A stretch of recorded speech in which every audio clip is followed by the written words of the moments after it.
Hi everyone, Cute Thinny Guy Tano here, the internet's busiest music nerd, and it's time for a review of this new Last Dinner Party album, Prelude to Ecstasy. This is a new album from UK five-piece, The Last Dinner Party, who are picking up steam pretty early in their career as a band. By all accounts, they started just a couple of years ago, and literally their first official single, Nothing Matters, has been popping off on YouTube, on TikTok. For sure, they still have a ways to go before they are the biggest band in the world, but they're still getting the kind of exposure out of the gate that many artists would honestly sell their soul for, that some don't even enjoy 5 or 6 or 7 albums in. But not only is the buzz there behind The Last Dinner Party, but I think they're bringing the music to back it up too. And surprisingly, a very high level of self-awareness, given just how early the band is into their career. It's not often that you hear an artist on their first album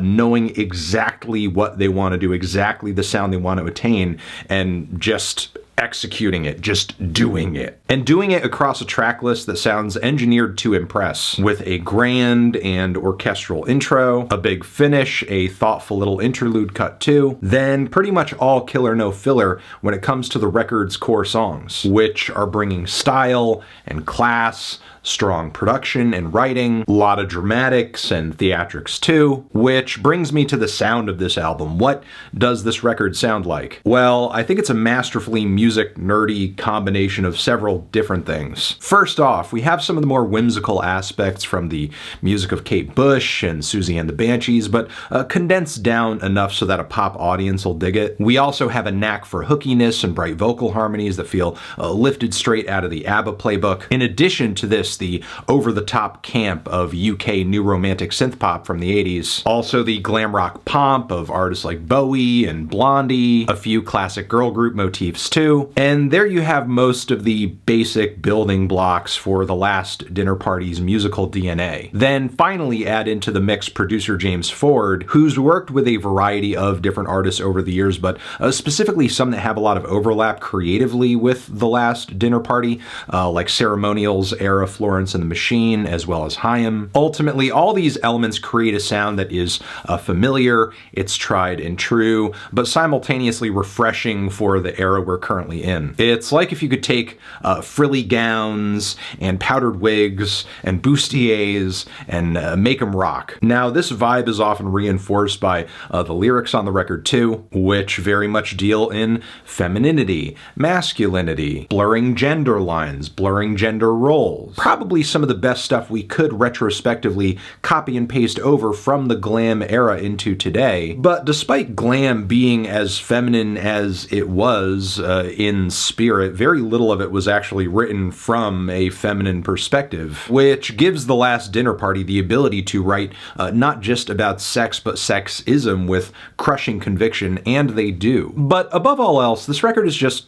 fun to listen to, entertaining, with these densely layered, showy, detailed, beautiful, insanely infectious, and addictive songs. Whether you're talking about the stunningly grim and despondent verses on Burn Alive, and the way they transition into these showy, synthy hooks with a galloping backbeat, or the multiple time signature changes on Caesar on the TV screen, and the pumping horn sections on the choruses, the killer strings at the finish. There are multiple sections of the song, each one bringing an interesting switch up, or some kind of escalation past the previous point. It's this kind of big picture songwriting where you're really trying to put on a show with a track that I think is often missing in a lot of popular music today, where many artists are kind of focused on that 10-second snippet or that 1 minute and 40-second banger that's going to get replayed over and over and over and over. Following from here, the feminine urge works in layers, as it's not just a tongue-in-cheek reference to a mimetic phrase that we hear repeated all over social media. It actually dives deeper into that very concept, asking what does said urge push a woman to do and where does it come from? Is this pressure social? Is it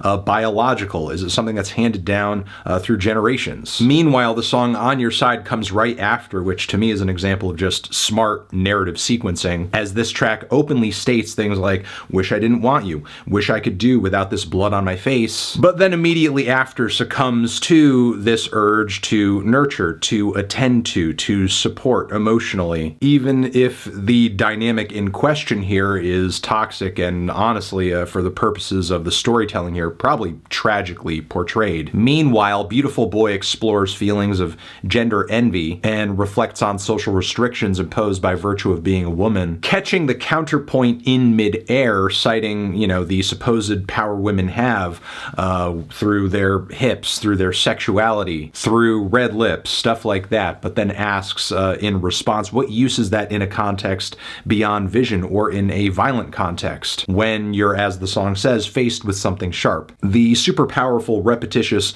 ascending refrain at the end of the track is pretty incredible too. Moving into the second half of the record, we have the very primped and posh Sinner, whose regal display is contrasted by just how salacious the lyrics are. The vocal harmonies too have this vaguely religious feel to them. It's like we're having a rock and roll Roman orgy at the cathedral. Then My Lady of Mercy is handily the biggest rocker on the record. The riffs are absolutely gigantic and make me reflect on just how dynamic the record has been up until this point, as most of the record doesn't really have a whole lot of crazy distortion. It's very clean guitars, warm bass, crisp drums, a lot of great mixing and balancing and EQing on the vocals too, considering there's so many layers oftentimes. But yeah, I'm loving how this track is touching on themes of love and sex and desire in the context of a spiritual narrative. The harmonized calls of Give Me the Strength at the end of Portrait of a Dead Girl also kind of see the band trying to plug into something bigger than itself that feels vaguely religious, seeking for some kind of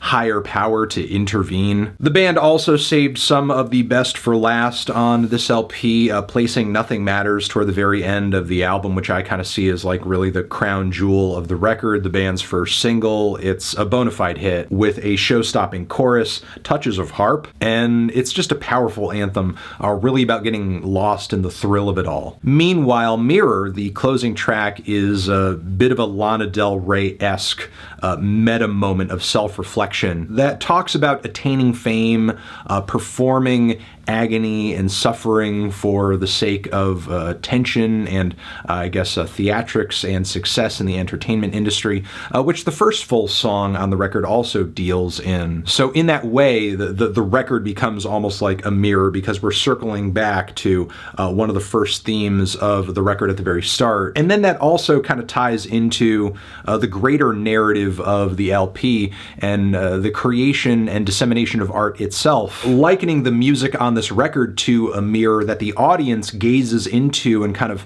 sees themselves in or projects themselves onto, which makes sense because how often do people kind of gravitate towards songs or, pieces of art that they feel they can relate to in some way. Now, possibly the saddest and most cynical portion of this track is when it's acknowledged that while this pain and this sadness can sort of make you a star, ultimately when you drown or you succumb to that fully, the audience will eventually forget about you, which again speaks to the high level of self-awareness that the band is portraying at this very early stage in their career, and also makes me wonder if that's genuinely how you feel. Where creatively do you even go from this point, especially off of a record that has managed to be as successful as it is? I think there are some tracks like The Closer where maybe the tunefulness of a track or the accessibility of a song kind of gets suffocated a bit in the midst of making a message or throwing out a lot of transitions and big shows of instrumentation. And while I do love the balancing act the band pulls off here in terms of pulling from a lot of different places creatively, there are portions of this record that can read as a little derivative, and for sure at this point there's still a lot of room for the band to